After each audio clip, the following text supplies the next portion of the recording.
The ministry of holding one's tongue. Often we combat our evil thoughts most effectively if we absolutely refuse to allow them to be expressed in words. It is certain that the spirit of self-justification can be overcome only by the spirit of grace. Nevertheless, isolated thoughts of judgment can be curbed and smothered by never allowing them the right to be uttered except as a confession of sin, which we shall discuss later. He who holds his tongue in check controls both mind and body, James 3:2. Thus, it must be a decisive rule of every Christian fellowship that each individual is prohibited from saying much that occurs to him. This prohibition does not include the personal word of advice and guidance. On this point we shall speak later. But to speak about a brother covertly is forbidden, even under the cloak of help and goodwill, for it is precisely in this guise that the spirit of hatred among brothers always creeps in when it is seeking to create mischief. This is not the place to discuss the limitations upon this rule in particular cases. They must be a matter of decision in each instance. The point, however, is clear and biblical. Thou sittest and speakest against thy brother. Thou slanderest thine own mother's son. These things hast thou done, and I kept silence. Thou thoughtest that I was altogether such an one as thyself, but I will reprove thee, and set them in order before thine eyes. Psalm 50, 20-21.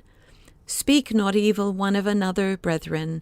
He that speaketh evil of his brother, and judgeth his brother, speaketh evil of the law, and judgeth the law.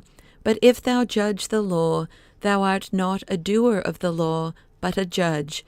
There is one lawgiver, who is able to save and to destroy. Who art thou that judgest another? James 4, 11-12. Let no corrupt communication proceed out of your mouth, but that which is good to the use of edifying, that it may minister grace unto the hearers. Ephesians 4:29. Where this discipline of the tongue is practiced right from the beginning, each individual will make a matchless discovery. He will be able to cease from constantly scrutinizing the other person, judging him, condemning him, putting him in his particular place where he can gain ascendancy over him, and thus doing violence to him as a person. Now he can allow the brother to exist as a completely free person, as God made him to be. His view expands, and, to his amazement, for the first time he sees, shining above his brethren, the richness of God's creative glory. God did not make this person as I would have made him. He did not give him to me as a brother for me to dominate and control, but in order that I might find above him the Creator.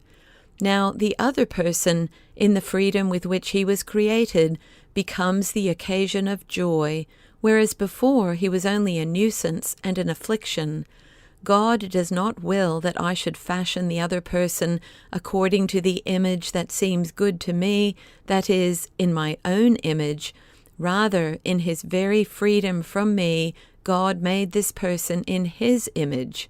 I can never know beforehand how God's image should appear in others. That image always manifests a completely new and unique form that comes solely from God's free and sovereign creation. To me, the sight may seem strange, even ungodly, but God creates every man in the likeness of his Son, the crucified. After all, even that image certainly looked strange and ungodly to me before I grasped it. Strong and weak, wise and foolish, gifted or ungifted, pious or impious, the diverse individuals in the community are no longer incentives for talking and judging and condemning, and thus excuses for self-justification. They are rather cause for rejoicing in one another and serving one another.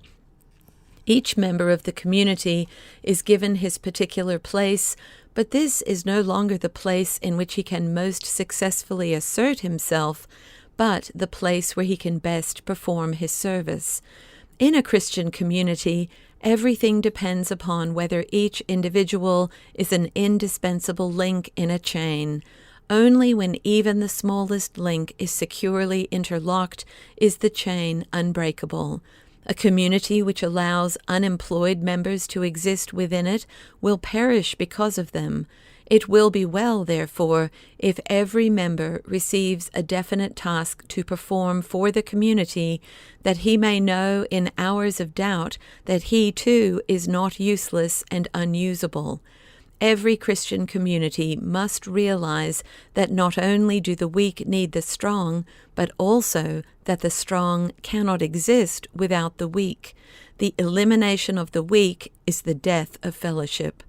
Not self-justification, which means the use of domination and force, but justification by grace and therefore service should govern the Christian community. Once a man has experienced the mercy of God in his life, he will henceforth aspire only to serve. The proud throne of the judge no longer lures him. He wants to be down below with the lowly and the needy, because that is where God found him. Mind not high things, but condescend to men of low estate.